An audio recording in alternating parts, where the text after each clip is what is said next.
بسم اللہ الرحمن الرحیم۔ حضرت لال شہباز قلندر کو لال کیوں کہا جاتا ہے؟ لال شہباز قلندر کے نام سے شہریت پانے والے بزرگ ہستی کا نام ان کے والد نے سید عثمان رکھا، مگر بعد میں انہوں نے لال شہباز قلندر کے نام سے دنیا میں شہریت پائی۔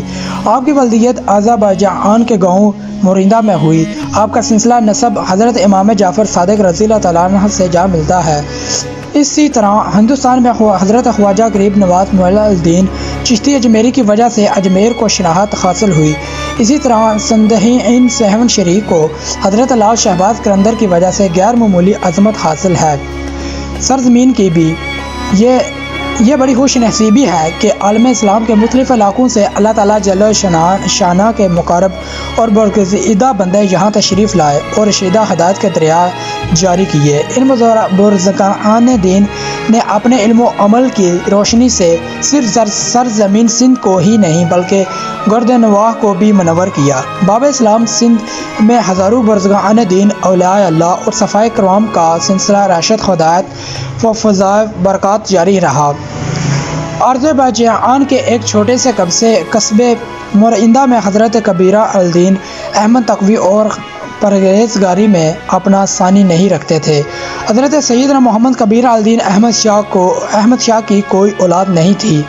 آپ کی اہلیہ اس مسئلے کی وجہ سے اداس رہنے لگی تھی۔ سید محمد کبیر الدین ہر شب تہجد کے بعد بارگاہ زادی میں مناجات کرتے اور ایک حالت گریہ طاری ہو جاتی۔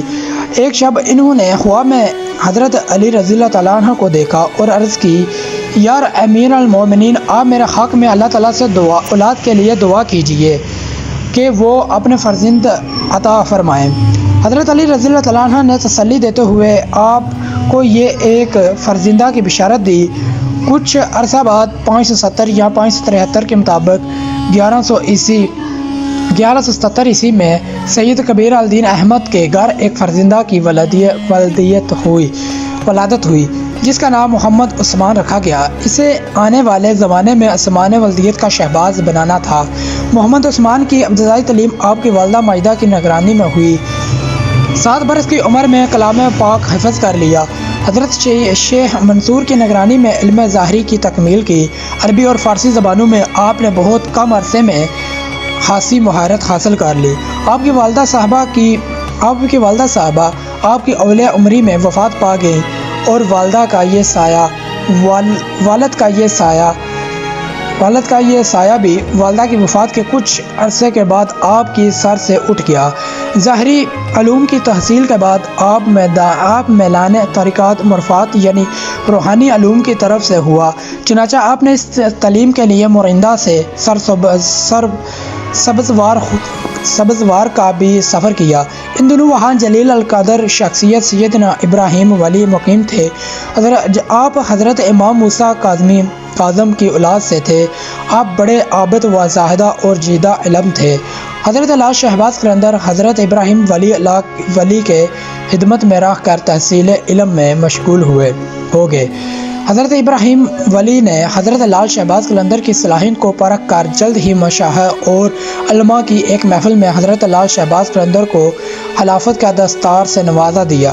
یہ بھی اشارہ ملنے پر اپنے وطن مورندہ سے عراق تشریف لے گئے اور وہاں سے ایران تشریف لائے۔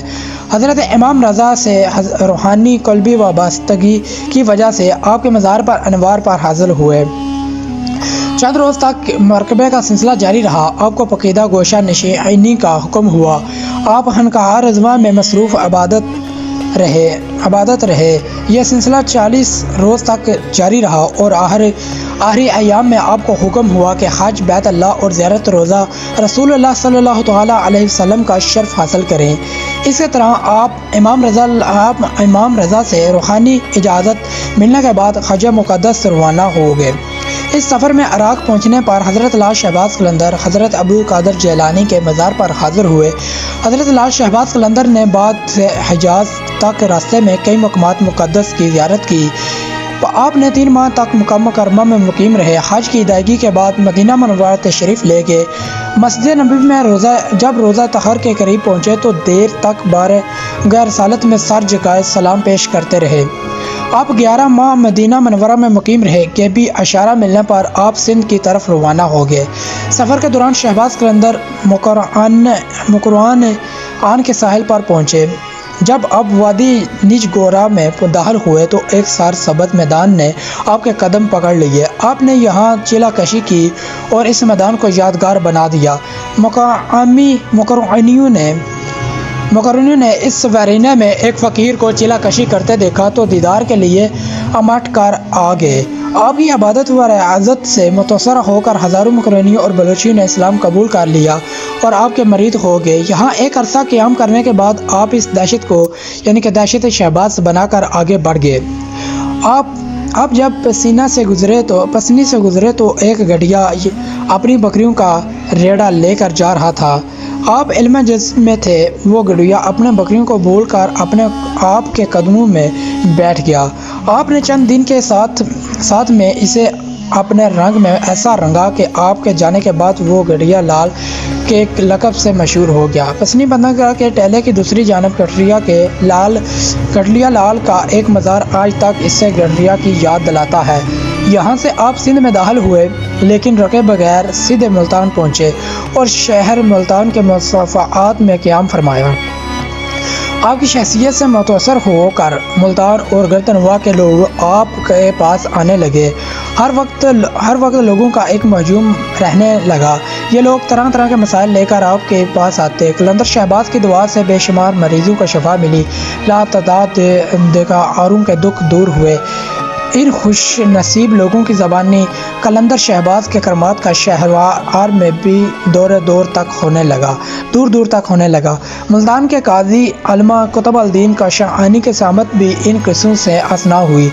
علامہ قطب الدین کاشانی ایک عالم فاضل شخص تھے لیکن صفیات اور درویشی پر یقین نہیں رکھتے تھے۔ انہوں نے آپ کے خلاف فتویٰ جاری کر دیا۔ حضرت لال شہباز قلندر کے کسی عقیدہ مند نے قاضی کا یہ فتویٰ آپ تک بھی پہنچا دیا۔